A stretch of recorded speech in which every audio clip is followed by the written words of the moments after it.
What's going on, everybody? Welcome back to the Real Bodybuilding Podcast, episode number 48. But today is not as much of a podcast as it is a coaching call, and I'm here with my coach and mentor, Mr. John Meadows. How are you, sir? I'm good. Just got done training legs, so if I pass out, don't take it personal. What happened to the sound? The sound was good, and then now it's different. Oh, I was actually turning you up. Okay, let me turn this. How's that? Good. Can you still hear me? I can hear you fine. Okay, good. That's perfect. Okay. Anyways, how are you doing? Good? Yeah. I honestly, man, I feel totally normal. I mean, I'm still being careful, but I feel totally normal. I did squats today for the first time, really. And I didn't go to failure on anything, but my legs are wobbling. You know, I'll probably push I'd say 80%. Yeah. Feel good to be back? Yeah, I mean, I'm not going to lie, it's a little scary, but it's only scary just because I don't want something bad to happen, but I'm doing everything I'm supposed to do, and I'll be interested next month because I'm getting an echocardiogram done, and that's one of two ways to really see your heart function. Yeah.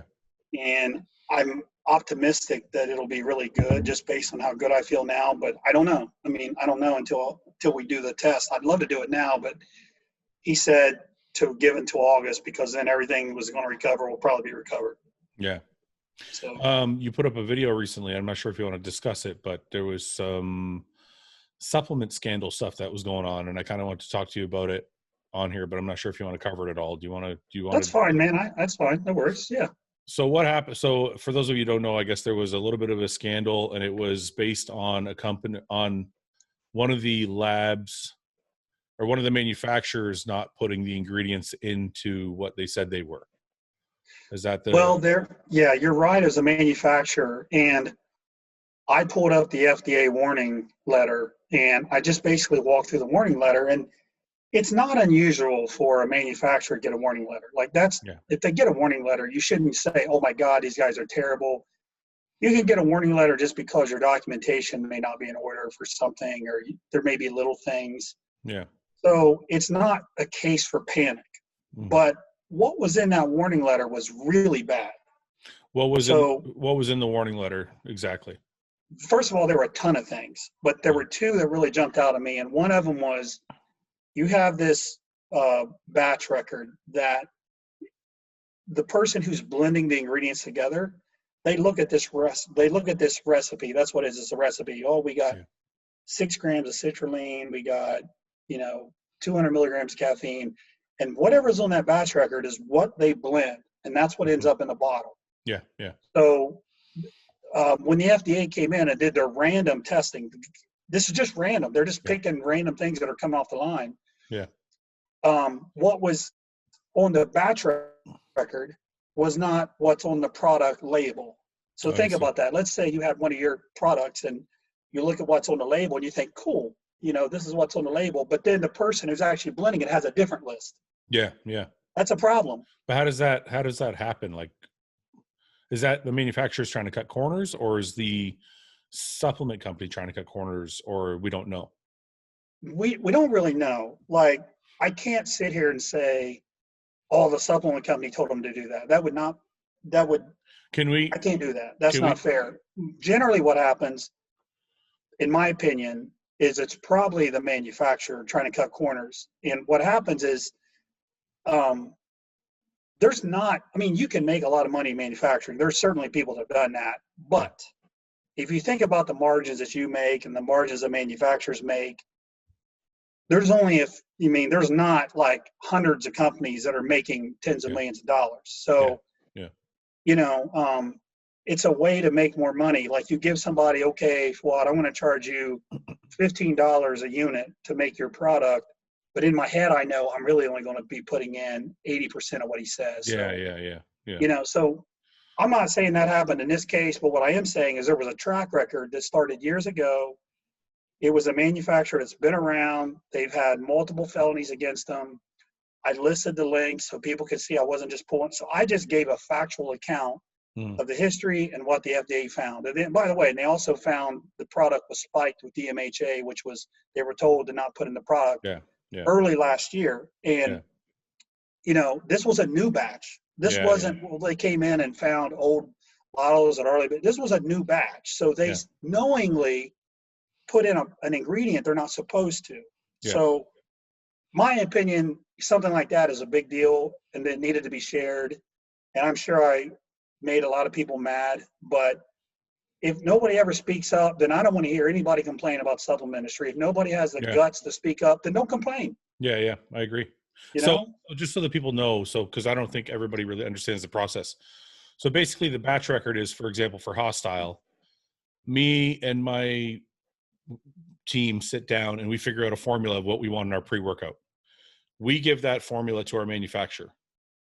Then the manufacturer puts that formula in a blender, blends it up, and that's the product. It's finished. So the batch record, how can it be different unless they purposely changed it, right? Right, exactly. So so basically it's all in the manufacturer. So the second question is, how do people protect themselves against stuff like this? Like, how do they know what company was, because a lot of that stuff is kind of quiet on the down low. People don't generally know who's using who as a manufacturer or even look into those things really. So how does somebody find out, okay, this manufacturer was doing things wrong? Who are the companies that were using that manufacturer? Can anybody find that out? I don't know where you'd find the public knowledge to do that. I'm in favor. Listen, this is I'm going into politics. So here's my political platform. I'm in favor of making it mandatory to put on the labels where the product is made so people know. Yeah, I'm for that. Yeah. I'm in favor of that. Why would you not? If you would only have to have something to hide to not be in favor of that? Well, that's not totally true. I see, this is the only thing I think. So we're with who our manufacturer is, and they're very, very reputable manufacturer, and they do everything by the book. And one of their specialties is their flavoring. So if somebody's coming along, maybe I don't want them to know who I use because I like our flavoring and I don't want anybody to be able to copy our flavoring. So I don't want them to find my manufacturer. I want them to find some other manufacturer. Yeah. You know what I mean? Like maybe that's something that's a good point. That's a fair point. Because what I'm saying is, like, if you took my product and you look at the label, there's nothing proprietary on it, right? Right. So the only proprietary thing I really have is the flavor. That's a good point. So it's like, I don't want to put the information for my manufacturer out there. So in case somebody wants to start a new company, they're like, well, I like Fouad's flavors. I'm going to go to the exact same manufacturer. So that's a good point. Yeah. You bring up a good point. But I do agree with you in a sense that it would be nice to have it open so that if the customer goes into somewhere and say manufacturer X has been known to, be shady, they know not to buy the products that come from manufacturer X. Yeah. So in that sense, it's a good idea. I just don't know. There's so many different ways that I've learned that supplement companies kind of play little games that I'm kind of with you on helping the public figure out better ways to purchase. I just don't know how we would do it so that we can keep some of the things private that we want to keep private. Yeah. The other thing I think about is if we were to make it so that everybody knew where products were made, then people would more than likely avoid the bad manufacturers and go to the good manufacturers. So overall, the industry itself would be in a better spot and consumers could feel better about their products. True. So, it's the old adage, the good of one or the good of many. Yeah. Right. Yeah. So I can see your point exactly. And it makes a lot of sense. If you remember, for many years, everything was proprietary. There was no disclosure. And you had companies like NutriBio came along and they said, no, we're going to tell you everything. Yeah. And the fear was all these companies, what they were saying was, well, this is a special formula. We don't want anybody to use it. But the reality was most of them didn't want you to know the doses because they knew they were fairy dusting a lot of stuff. That's what the reality was. Yeah, that's true. But now there's so many companies like yours, companies like mine, where we're like, here's the formula. This is it. Yeah. And if you think 15 years ago, that never happened. There was only like a company like NutriBio, which I give those guys a lot of credit. And I don't think it hurt the industry. I think it actually helped a lot. When I see a formula now that doesn't tell you anything, I'm like, it's already suspect to me. Like, what are you hiding? Is the first thing I think. That's the first thing I think too. And I see a formula. As soon as I see a proprietary blend, I'm like, when I check especially the size of it, if it's a proprietary blend of like 7 different ingredients and there's only like 3 grams, I'm like, there's a problem. There's a problem there, right? So anyway, so is there any advice you can give? I mean, we'll wrap this part of it up. I just want to ask if there's any advice you can give a consumer when they're trying to be as safe as possible. What are some basic things they can do to make sure they're not buying from a company that's using these shady manufacturers? God, that's such a hard question. Number one would be, I would just ask the supplement company who makes your products. Then I would do but a lot won't tell that. A lot won't tell. If they do tell, then you can do a little research.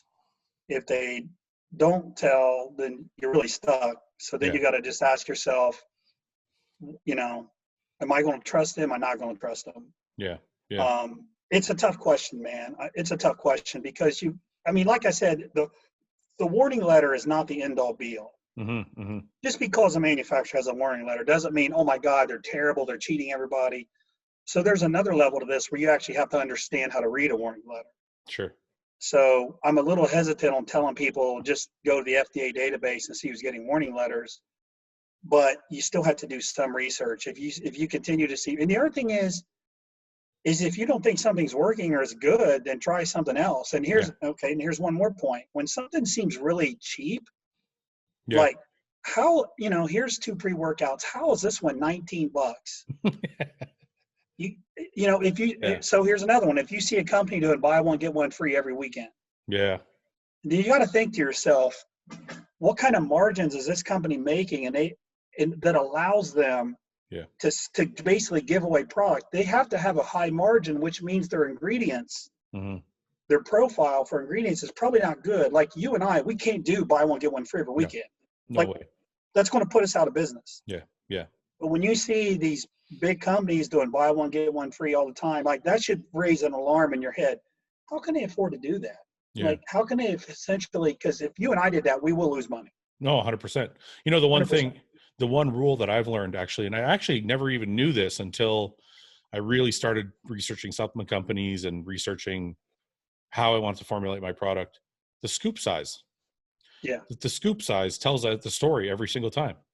I mean, if you eliminate amino acids like branched chains or EAAs or whatever, and you eliminate carbs, the scoop size of your pre-workout is going to tell you everything you need to know. Because if you have a scoop size, it's like 8 grams. It can only have so much in it. You know what I mean? So it's like, I think that's one of the main tells of what you're buying. We'll let you know kind of what you're buying and what's in it. Yeah. But it's tricky. And the other thing I want to say is too, the companies aren't at fault here because they could be doing everything by the book, but the manufacturer might be the one doing this on their own. Well, there's 2 points to that. Yeah.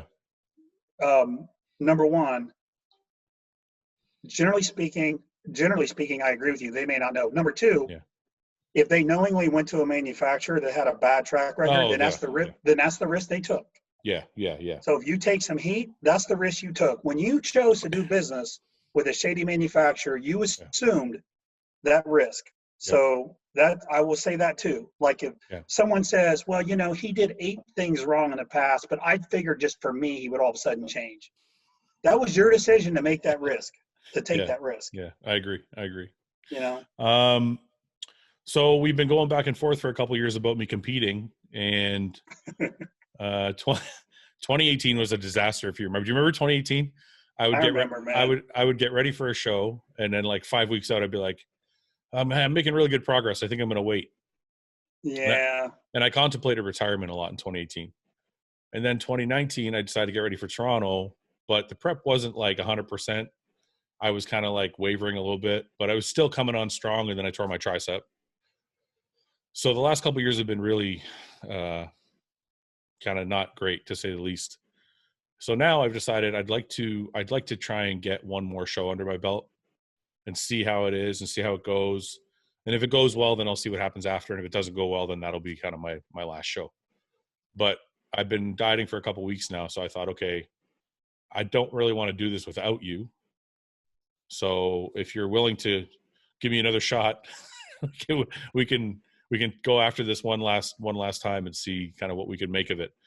I don't know how my physique's going to look because I have holes everywhere now. I got torn tricep, my lat's torn, my hamstring's torn, but I think I could still be good if we bring it in right. Well, I'll tell you this. If you remember, Mark Dugdale was on the verge of retiring, and he was done the true HIIT training, and he tore his pec, he tore his quad, he tore his ham. Yeah. And he was on the verge of retiring, and when we worked together on his training and some things like that, if you remember, he came back and he won 5 or 6 shows. Did he really? Yeah. Like the first year he revamped his training, he won 3 shows. He went to Olympia. The next year, I think he won another 2 shows. Mm. So just a little ray of sunshine there for you. So you're telling me this isn't a matter of you just taking over the diet. It's a matter of you taking over my training as well. Cause you've always said that my training is like my number one enemy. It without a doubt is. So I remember when you tore your lat, you were doing heavy T-bar rows. And I think you said you had 6 plates on there. I think it was 7 or 8, but anyway, it was a lot. Yeah. And you said, well, it felt kind of light. And there's a certain level of stress you have to apply to the muscle, but the reality is you're at the age where the whole progressive overload mentality to get stronger and stronger, you got to look at risk versus reward. Yeah. And for you, the risk is really high. So I would rather you pull back a little bit on the heavy weights and rely more on tension and things like that. Now, if you were 25 years old, this could be a totally different conversation. Yeah. But you just have to look at the principle of individuality. Like, where are you at in your career right now? What makes the most sense? Does a PR on a T-bar row, is it worth the risk? Wait a minute. Let's not, I don't want people to think I'm like retarded. I can't actually, sorry. I'm not supposed to say retarded. Sorry. I don't want people to think I'm not smart. It wasn't a PR. I think I did 7 plates or 6, and I repped out 10, and it wasn't 10 to failure. It was just 10, and it really felt kind of easy. So I was like, okay. And I've done 7 before. It wasn't like the first time I've ever done 7. So I put the 7th plate on, and I've always been of the mentality that if you knock out 10 easily, you put a plate on it. And then if you don't get to 10, that's the last one, right? That's fair. So it wasn't like I was chasing a PR. I was trying to be like macho or whatever. It was just, that's just the way I've always trained. And I also, one of the questions I have for you based on that is, and this is probably a little bro science, but that's who I am. So I always feel like the way you build your physique is the way you have to train, or else it won't look the way it's supposed to look. Like I built my physique with heavy, hard training. Yeah. So I feel like if I don't do that, it won't have the same appearance that it had like in 2015, for example. Yeah. I would disagree with that. And here's why. You have built a foundation. You have worked so hard. You've built a density. You've built a foundation. Maintaining muscle size and look is way easier than building it. Yeah. And it's almost shocking how easy it is to maintain if you have put in the work and you have built it through blood, sweat, and tears. Yeah. You have without a doubt done that.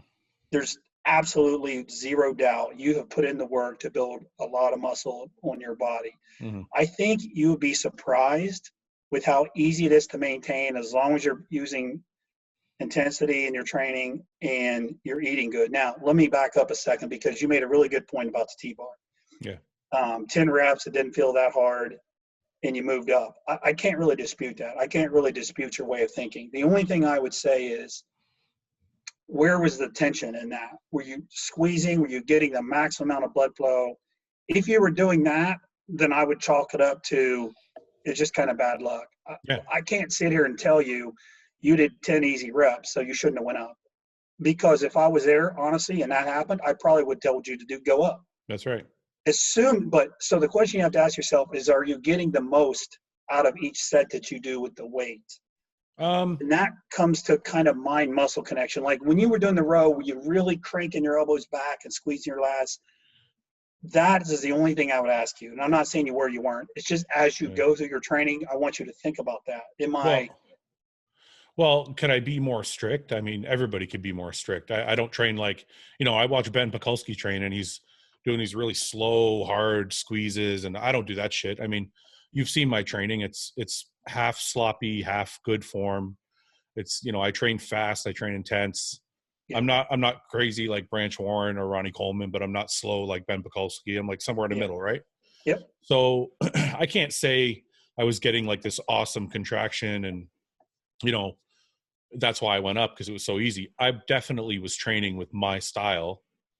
I probably could have done 5 plates with a better contraction.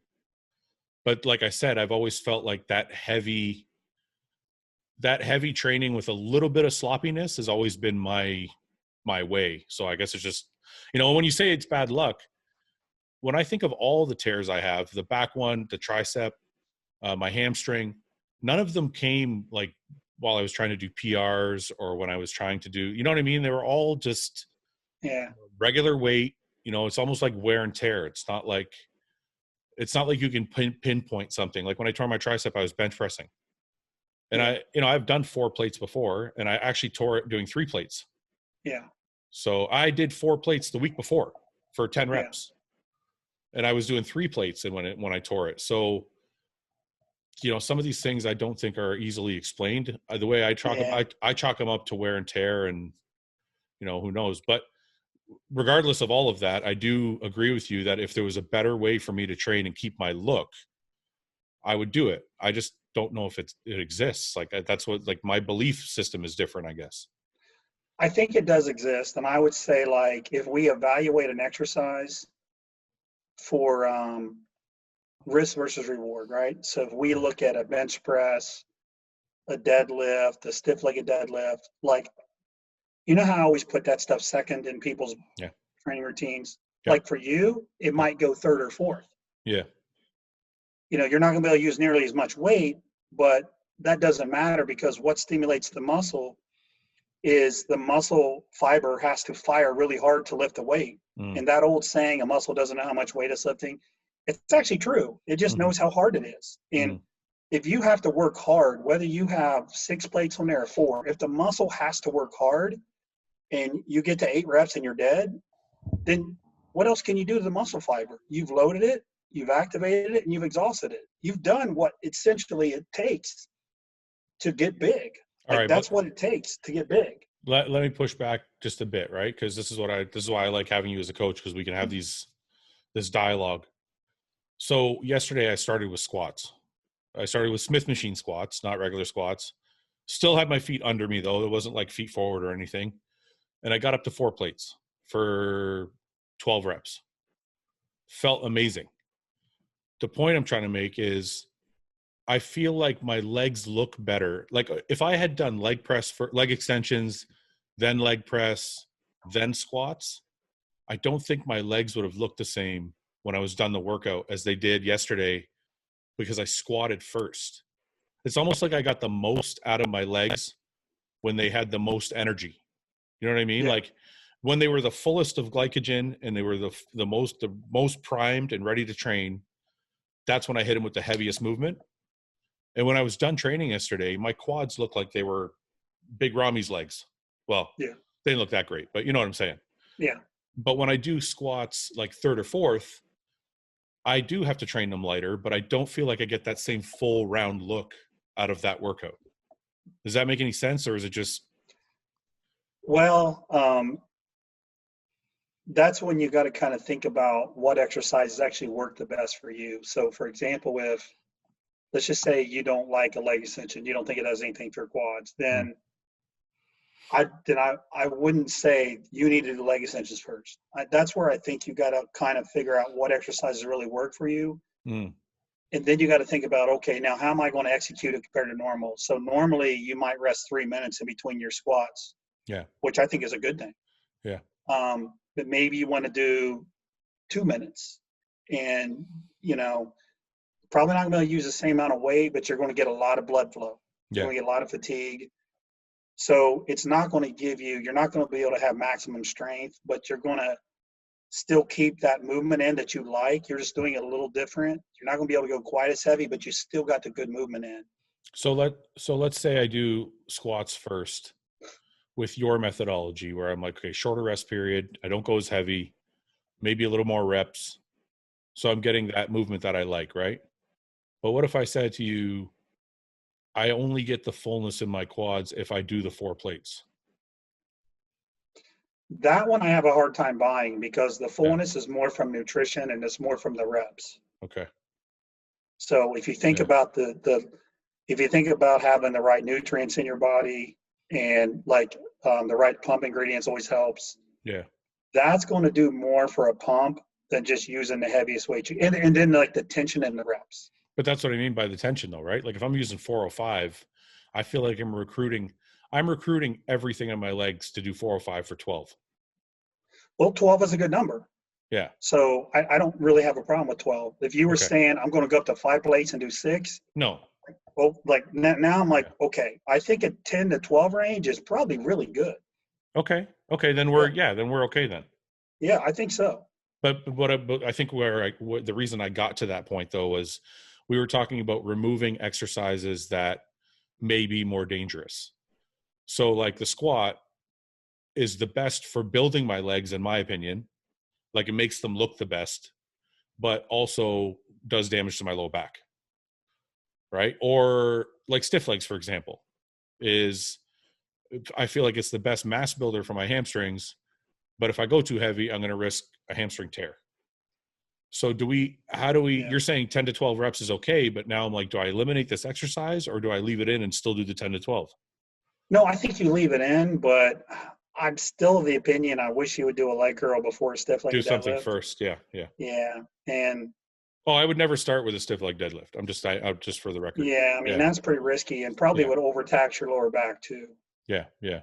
Like I know if I did a stiff leg deadlift early in my leg workout, I don't care how good my form is, to use any significant amount of weight, my lower back's going to feel it. Yeah. I usually do them like third in my hamstring workouts. Yeah. I don't have an issue with that. I think I just like to have the muscle really warmed up, and I don't want to use the word pre-exhausted, but already trained to a degree. Yeah.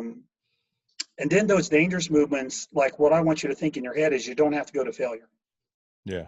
Yeah. Like it's okay to leave a rep or two in the tank. That's okay. Yeah. On the machine exercise, like a leg curl. Yeah. Go to failure on those. Like the exercises that you go to failure on are the ones that are the safest. Yeah. And that will allow you to continue to do the basic movements that you really like, but still have the intensity. You know, like if you do a cluster set of leg curls, that's going to be awesome for your hamstrings. Yeah. Yeah. But you have literally no risk of injury as long as your form's good. Mm-hmm. Right? As opposed to going to Smith squats until you can barely get a rep. Like leave that to the 25-year-olds. Yeah. Yeah. Yeah. Can I ask you a question about cluster sets? Because I like doing them, but so recently I watched James Hollingshed do a set of cluster sets with 5 plates, squat.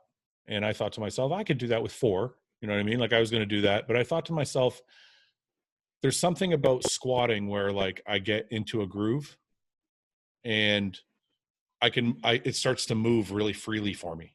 Right. So is resetting it and taking it off again, 4 times for a cluster set, am I putting myself in more danger? Because I'm kind of restarting that first rep, right? Probably a little bit harder on your back. Probably, yes. That probably wouldn't be my first choice for you to do a cluster set on something like that. Yeah. Do you guys have a pendulum squat? No. I can't. That's a knee buster for me. Oh, okay. Maybe the reverse band hack squat. So it saves your knees, but you still get real deep. That is a great option for a cluster set. Yeah, I did banded hack squats this week, last of my workout, but I didn't do reverse. I did them. Made it harder. Yeah, I made them harder, but it still works. It still works the same way, right? Like it's okay. It's okay because you're using a lighter bar weight. Yeah. And you're making it hard as you get stronger. That's fine. That's right. Yeah. Okay. So you want to go over my training with me too? I mean, we don't have to do that. We don't have to do that on the podcast. Yeah, I think we do. I don't think we need to revamp it. I just think we need to have a general strategy to stay healthy. Yeah. Keep the movements in you like, but be able to do them in a safe way. Still keep the intensity, but use it on the right exercises. I think if we do that, you'll be okay. But you know how I am. Unless you give me, like when you gave me the Destroyer program, I think it's called Destroyer. It's number 16 that you wrote. I think it was called Destroyer Destruction or something. I can't remember. I did it like to a T. And that was in 2014 when I had like one of my best off seasons, and then we won a couple shows in 15. Yep. But I did it like set for set, number for number. I didn't change anything. When you set guidelines for me, but not give me an exact thing, it tends to creep back. You know what I mean? Like I'll be like, John said do this, and John said do that, and I'll listen. I'll do it for a little while, but you know, like as the weeks go by, I'll end up, next thing I know, I'm back to my old training. So maybe it's better if I just do like a hard program, like a 16 or 17 or something you have that you think is good for my age. Yeah. Maybe 16's, I'm too old for 16 now. I don't know. I don't know if I can handle that. Well, I think if you just look at the facts, I think that the only thing that's hurt you is injuries. Yeah. I mean, if you look at the facts, because even last year you were looking really good. Yeah. When you got hurt, you were looking really good. Yeah.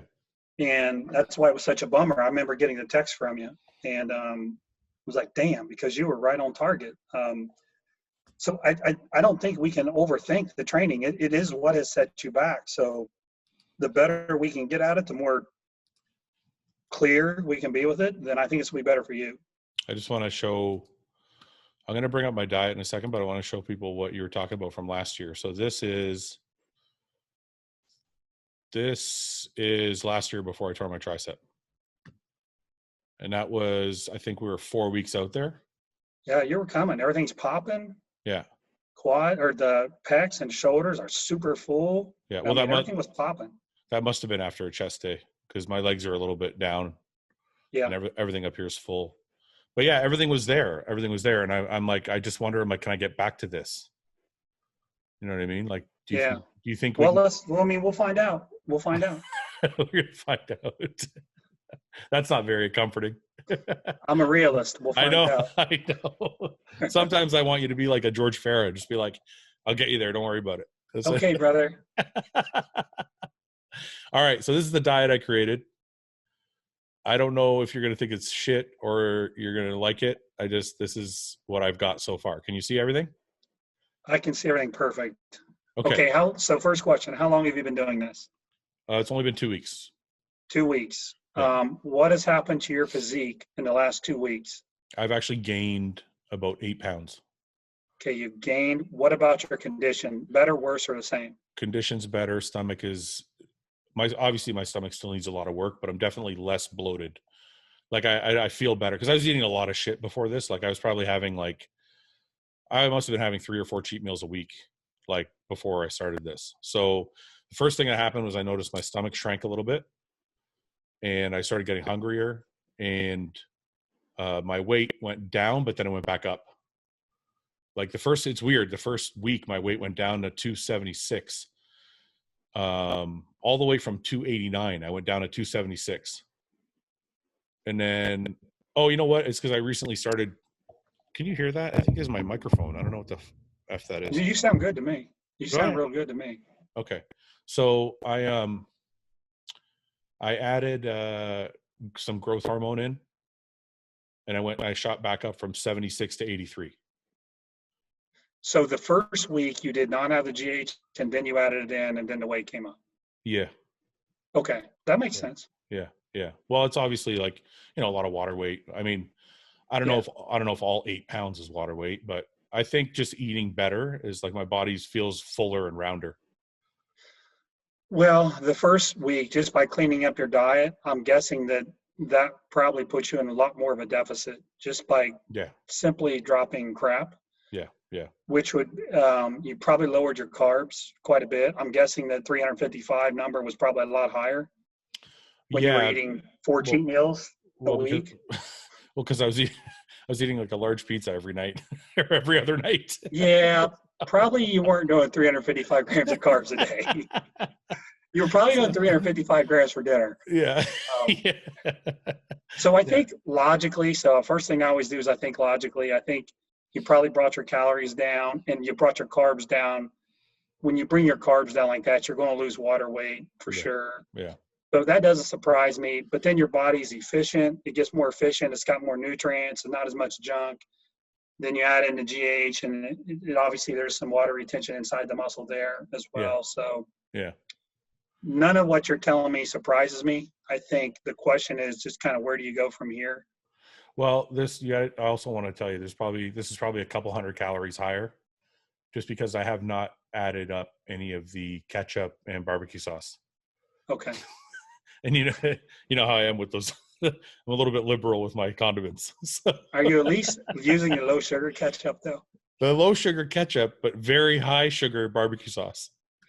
See, the thing about the low calorie barbecue sauce is it just tastes awful. I know, It's dude. disgusting. I bought the same barbecue sauce that Ronnie Coleman uses. I'm like, if it Yeah, works, that's not low sugar. it's like 14 grams per like tablespoon. Yeah. I'll get to dump it. Obviously, I figure it's the beginning of the prep, so I leave it. What are you putting it on? What are you putting the barbecue sauce on? The chicken. These 2 meals. So there's 2 chicken. That's why it says. Okay, let me ask you this: do you like hot sauce? Yeah, I love hot sauce. I put Frank's Red Hot on everything. Put that on the chicken breast, or buffalo wing sauce. I'd rather you put that on. Yeah, 100%. I will. It's just because I'm 14 weeks out, so I'm like, I just finished off this bottle of barbecue sauce, and then I'll throw it away. Well, that'll be the first change. Is once you run out of barbecue sauce, and what I like about the hot sauces is the first ingredient is cayenne pepper. So, been in the supplement world now, cayenne pepper is kind of the base for Capsimax, which is a really good ingredient for your metabolism. So, I like to have people fired up, man, with the hot sauce when they're dieting. So that would be the first change I think we could make. I can make it now. I don't care about the barbecue sauce. I can dump the barbecue sauce. So I'll switch the barbecue sauce to Frank's Red Hot, and then you're okay with the low sugar ketchup. Yeah. Okay, and then that's probably going to drop you down 100, 200 calories just by doing that. Yeah. Are you okay with the rest of this setup? I think it's fine. The fact that your body's getting better tells me don't start monkeying around with it if you're getting. Well, I think a lot of people just want to change stuff just to change it, but like you're tighter, you're bigger, like that's a good thing. Yeah. So I don't see the need to, well, no, let's cut this or let's add this. Let's roll with it. Yeah. Let's roll with it. Change the sauce out, and then reevaluate in another 7 days, 7 to 10 days. I think you're good. I don't see any issues with this at all. The only thing I'm doing now that, and you just so you know, sometimes if I don't feel like having chicken breast, I'll have fish in place of it. Yeah, nothing wrong with that. You're okay with that, right? It's gonna be less fat, but same thing pretty much. What kind of fish are you eating? Flounder. Okay. All right. You're doing the Kevin LeBron diet then. Okay. Well, I think you guys call it flounder. We call it sole, but it's the least fishiest tasting fish. Yeah. To me. Yeah. So that's why I do flounder. Yeah, I didn't know Kevin Levrone did it. Oh man, he used to eat tons of it. Yeah. Well, it just doesn't taste as fishy as like cod does. So I can't, it's the only one I can stomach. And then the flank. It's really good with the flounder is really good when you fry it and you put tartar sauce on it. Well, of course. I fry it, but I put Frank's Red Hot on it. Are you okay with this egg meal here? These 3 eggs. Sometimes if I don't feel like doing the isolate, like if I come home and I'm hungry, I'll do the eggs post-workout. With the rest of this will be the same, but I'll do the eggs here. So I have no issue with that at all. Like what some people would say is, no, you don't want the fat post-workout, but you're doing an intra-workout, so you're taking care of your nutrition right from the start of the training session. So you don't have to worry about the speed of the glycogen replenishment. That's a non-factor for you. Okay. Yeah, for those of you watching, I also Hostile makes an intra-workout that has a little bit of carbs and essential aminos, and I'll usually take that right here. Yeah. So this is my pre-workout meal for those watching. I usually train after meal 2 or 3. And this is always my post-workout meal. And then this is always my bedtime meal. You're okay with the almonds? There's not too much fat? No, it doesn't. The fat doesn't concern me at all. It's it's more the calories and where they need to be.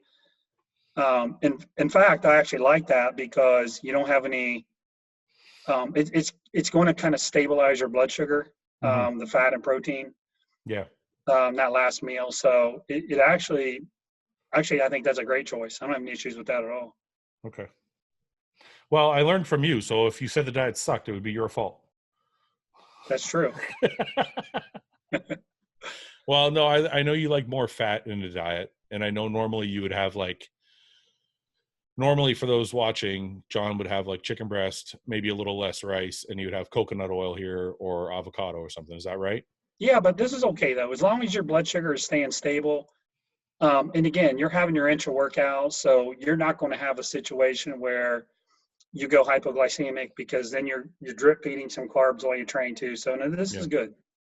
Well, the reason I did it is I wanted the fat's not too high. It's only 100 grams. And I wanted to do that just because I don't know if this makes any sense, because I hear both schools of thought, and maybe you can help me explain this. So some people say if you eat a lot of fat, it takes longer to digest your food, and that's why you end up with a bloated stomach. And some people say if you don't eat any fat, you got to eat more carbs, and the volume of food is higher, so that's why you end up with a bloated stomach. Who's right? Man, both of those arguments are really good. If you add fat, it's absolutely 100% slows down digestion. Now, you get into the discussion of what about each fat, because each one's a little different. Yeah. Like you can't compare a tablespoon of olive oil to the fat that you get in an egg, for example. Like they're going to have a little different effect on your body. I'm not saying one's good, one's bad. It's just different. Yeah. You look at a coconut oil, which doesn't even require liver bile to digest. I mean, it's kind of in and out. Yeah. And then if you compare that to, say, the fat that's in like a little bit of butter, for example, butter does have some short chain fatty acids, but it's going to be different. So, then you like fish oil. Do you really think a teaspoon of fish oil is going to have the same effect as the equivalent amount of fat in avocado in your digestion? Probably not. So, Yeah. so I don't. But overall, does fat slow down digestion? Is a general statement. I would say I think you could probably make that argument. Mm-hmm. Mm-hmm. Same thing with fiber. It's going to do the same thing, especially if you have soluble fiber. Soluble fiber creates the term that you read is a gel-like mass, is what everybody says, but it does slow things down in your digestive tract, which is actually good for absorbing nutrients. Yeah. Yeah. But then once the nutrients are absorbed, you want it out. And eating extra carbs, like if you go lower fat, then I do generally tend to think then you need to go higher carbs.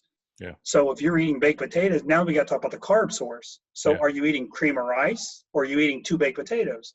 If I eat 2 baked potatoes, my stomach's going to feel like it's going to explode. Yeah. But cream of rice, I can do half a cup and nothing. Like I don't have a bloated stomach. So now you got to think about, okay, what about the source of carbs?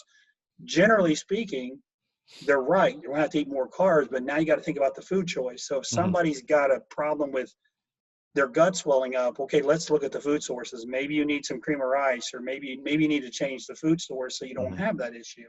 Yeah. So well, I think both schools of thought are right, but you got to look at the food source as kind of the second question. So it almost sounds like the real answer is, how does the food digest for the person? Absolutely. Because, for example, I know if I eat sweet potatoes more than once a day, I'll get super bloated, and it's because same thing happens to me because of the sugars in the sweet potato, right? So it could be the fiber too, but the same thing happens to me. Yeah. Like for example, I can have half a cup of oats, and I do great. Yeah. If I eat a cup, I'm bloat city. Yep. Done. Same thing with broccoli. If I eat a little bit of broccoli, I'm cool. If I eat a lot of broccoli, I'm in pain and I'm bloated. So. And the same thing is true with protein. I got to a 1 year where I could literally only have about 3 or 4 ounces of chicken. When I went up to 6 to 8, I felt like my stomach exploded. Yeah.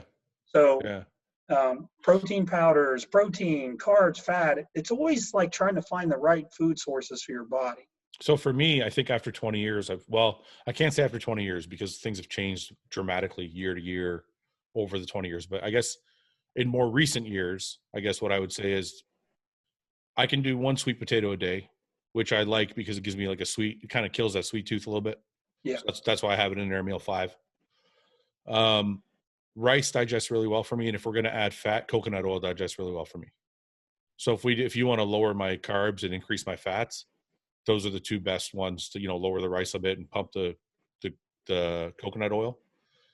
Peanut butter, cream of rice kills me. You know why?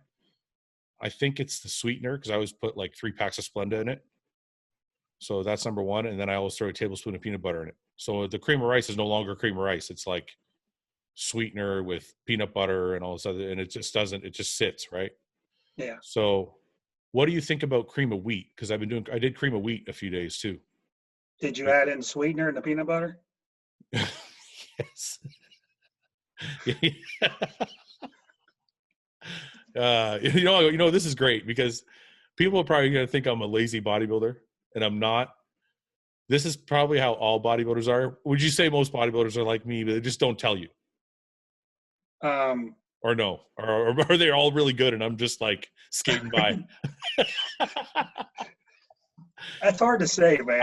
I know you have some animals like Josh Wade, who's like Josh is a straight animal. Josh will be like, "Hey, John, I wanted you to know that I added a 1/4 teaspoon of sea salt." I'm like, okay. He's a machine. No, yeah, Josh Wade is a machine. I understand that, but I won't ever cheat like without telling you. Like, I'm going to tell you, I'm adding 3 packets of Splenda. That's got to go into my cream of rice. Yeah. Or you know what I mean? So, I don't know. Do you have anybody else that's like a machine like that? Is Missy a machine or no? Missy's a straight machine. She seems like that. Yeah, she's a straight machine, man. Missy Trescott was 2nd at the Olympia?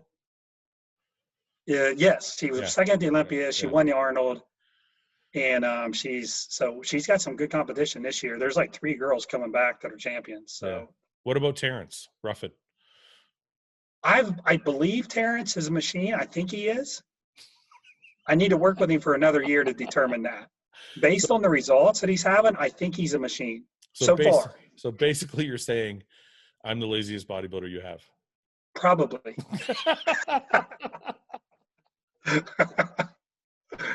I think with you just add so many sweeteners, and I don't know that you need to. Like, why would you add 3 when you can add 1?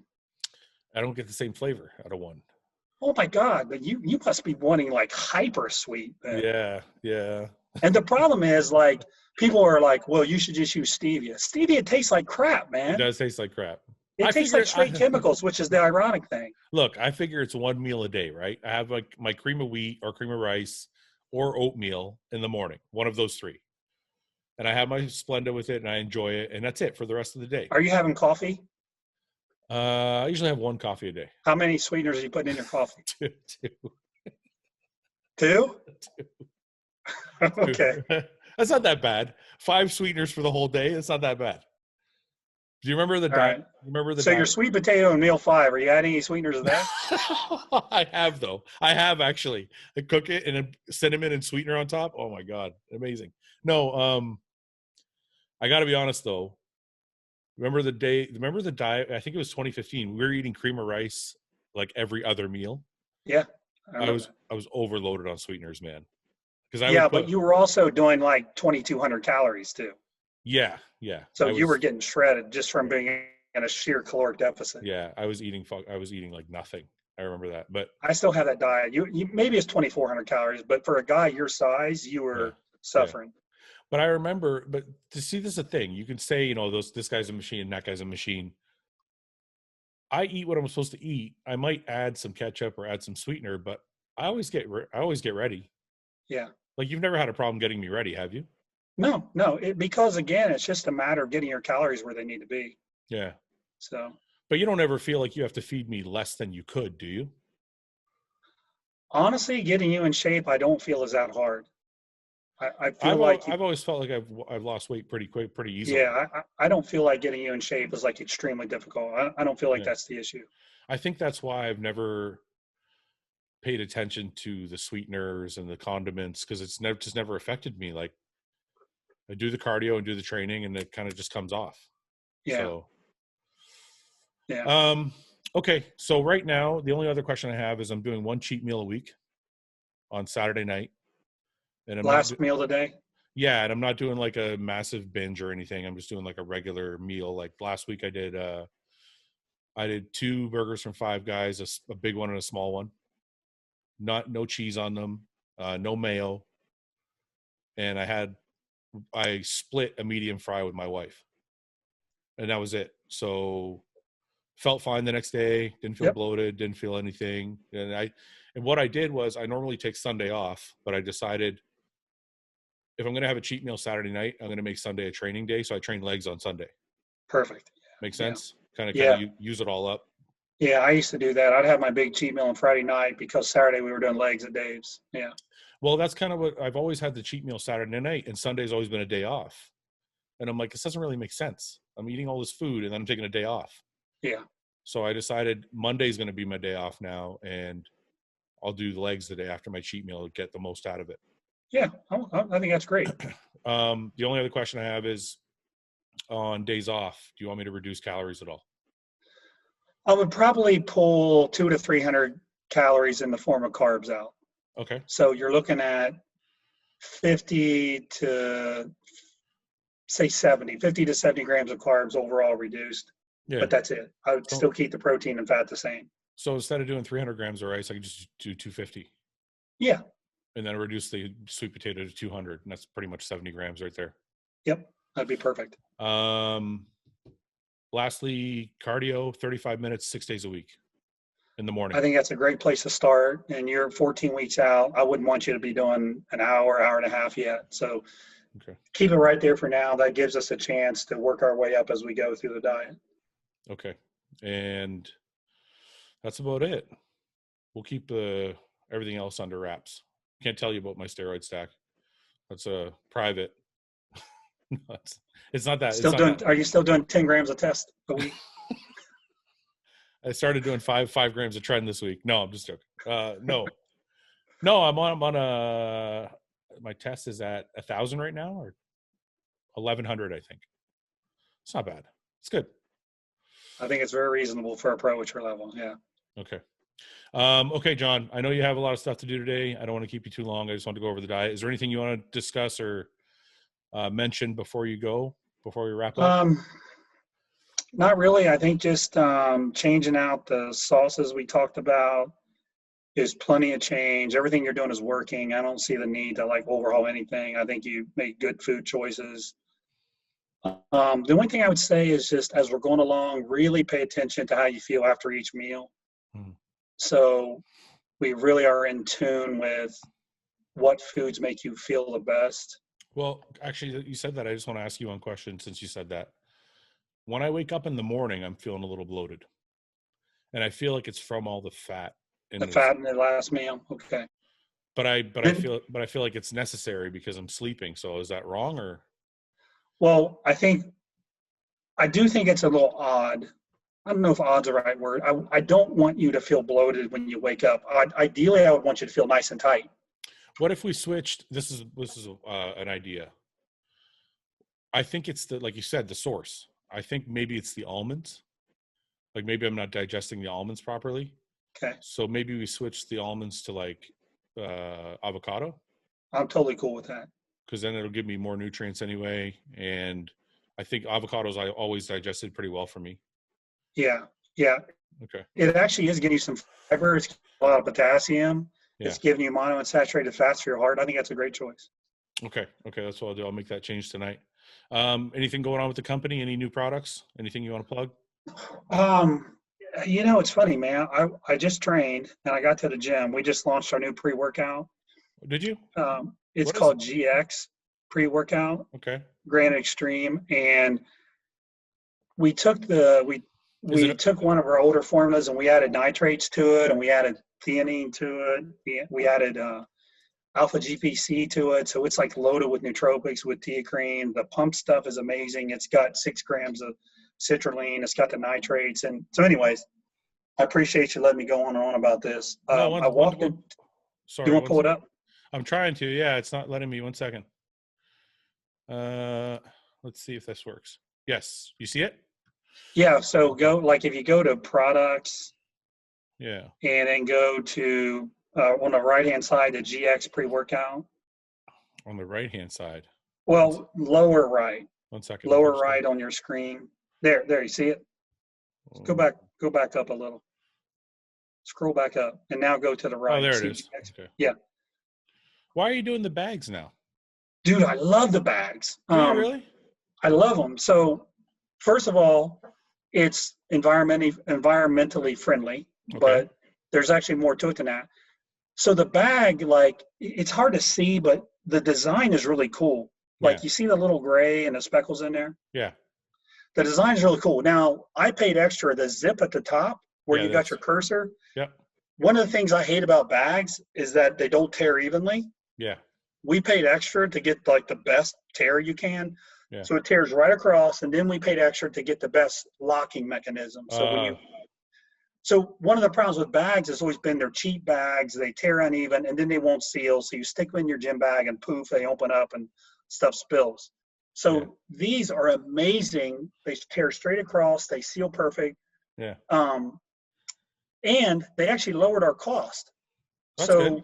We lowered our cost on the container like $1 a unit. So what we did, $1 a unit, it's actually a pretty big deal. Yeah, it is. So what we did is then we turned around and we said, well, how can we invest that $1 back into the product? Yeah. And so we put the nitrates in there, and we put some of their things in there. So I think anybody who's a bodybuilder would trade that in a heartbeat. Like if somebody said to you, hey, I'm going to put this in a bag, but you're going to get a better formula. Yeah. I think anybody would take that deal. Absolutely. And so, I want to take a look at what's in it. So see what I mean though? You got a 20-gram scoop. Yeah. Like that's a big scoop. Like I think the average in the industry is like 9 to 12. So if that. So you got some 6 grams citrulline, 2 grams of nitrates. And that teacrine, that's 100 milligrams active. That's not a trick. That's the active. So it was. 1 second. I want to ask you a question. So you got betaine nitrate. Yep. As NO3T. I have NO3T in mine, but it's arginine nitrate. Yeah. There's arginine nitrate's good too. There's betaine. There's different. There's creatine nitrate. But why are they both under NO3T? Shouldn't it be a different brand? No, they're all made by the same company. Isn't it Thermolife? What's the guy's name? I can't think of the guy's name that has the patent on all of it. But the arginine nitrates, that's the one you have? I have arginine nitrate in mine, Yeah, arginine nitrate's awesome. Betaine nitrate's awesome. Creatine nitrate, they're really good. It's very good. And then you have theacrine, alpha GPC. Yeah, look at the nootropic factor there. So you got the teacrine at a huge dose, the alpha GPC. Yep. The huperzine we added. The caffeine is at a normal dose, so it doesn't whack you out. It's just 200 milligrams. You have we have. And lion's mane, that's a clinical dose. That's actually 2 grams of the crude powder. Yeah. It's a 4-to-1 extract, so it's actually 500 milligrams is actually the clinical dose for that as well. See, this is why I tell people, John, if you're going to buy a product, buy it from a bodybuilder. Don't buy it from a numbers person, because this formula is like, we have like pretty similar formulas actually, but this is like we have some of the same nootropic blends and everything. Like this is a great formula. And you only went with 200 milligrams of caffeine. Yeah. And that's a cheap ingredient. That wasn't to save money. Like, no. I could make that 400 milligrams and it wouldn't change the cost. No. I never meant to imply that at all. I just meant, is there another stimulant in here I'm not seeing? Nope, just caffeine. So it's just the 200 milligrams of caffeine. And the nice thing about the teacrine is it actually increases caffeine uptake. So you actually don't need as much caffeine anyway if you use a good amount of teacrine. Did you have any problem flavoring with because we had issues with flavoring when it came to because we don't have lion's mane, but we have Pico 2, which is a mushroom blend. Yeah, right. And we had a problem with flavoring with the Pico 2 and the teacrine. Is just the teacrine. It takes some work. It definitely takes some work. It's a nightmare. It takes some work, and then the mushroom blend you're talking about, Pico 2, it also has kind of a weird texture to it. Yeah, it gives the drink like an earthy texture. It's like an earthy, like a sandy. Yes. Yeah. It's a great ingredient. It's a fantastic ingredient, but you definitely have to put some more work in the flavoring on it. Like people are like, well, why do you have the sucralose in there? I'm like, you cannot get a formula like this to taste good without having something. You can't. It's impossible. John, you know how bad I think it's hilarious because people will message me and they'll say, I'm not going to name any names, but they'll say, so-and-so's product tastes amazing. And I'm like, okay, let me go take a look at it. And I'll go look, and the scoop is like 6 grams. Yeah. And I'm like, well, there's nothing in here. There's no active ingredients in the product. So it's going to be way easier to flavor. Yep. If you have 20 grams of ingredients, you're not going to naturally flavor that. And if you do, it's not going to taste good. It is not going to taste good, especially if you have teacrine in there. And I don't even care if it's the tasteless teacrine. I don't care. It's still going to require some serious work to get it to taste good. One of the things I didn't like about the Pico 2 is I thought about doing like a lemonade flavor, but they're like, they can only do darker colors because the Pico 2 changes the color of the, so stuff like that people don't really think about when they're like they're giving you ideas like, oh, you should do this flavor or that flavor. But some of the ingredients hold you back from doing some of the things that people want. Yeah. So what do you got? You got Sour Power. What else? What other flavors? Tangerine Blast. Tangerine I had this morning. The Sour Power is really sour. I actually wanted that. I can't seem to get that right. I've tried to do sour candy now. We've gone through 4 or 5 samples, and it's just not sour enough for me. Yeah, see, this one's hyper sour. Like, if you don't like sour, you would not like that taste, because when you drink it, you go, like, that's what I want. That's what I want. That's what I'm trying to get. And every time they send it to me, I'm like, this is not making me cringe or nothing. I'm like, I want one that's going to make me like wince. I wanted one like literally like the candy, where you eat the candy and your face goes. That's what I wanted. Yeah, that's what I'm looking for. I'm gonna have to keep trying to go back to it. So tangerine, orange. I found orange is good for our type of formulas. It feels like absolutely. I feel like it works well with the extra ingredients. Absolutely, yeah. And then you got watermelon. The watermelon actually does too. Yeah, watermelon. Our watermelon. I like our watermelon too. What I found though is, I thought watermelon was going to be a lot more popular, but people seem to like other flavors more than watermelon. Are you finding that or no? What we found initially was the tangerine was way outselling the watermelon. Yeah. And like in the last year, the watermelon has really gained steam. I think people were scared of it, the taste. I think people assumed they wouldn't like it. Yeah. And then once they tried it, it's kind of like our protein. Like, we did a salted caramel, and we had a debate over that.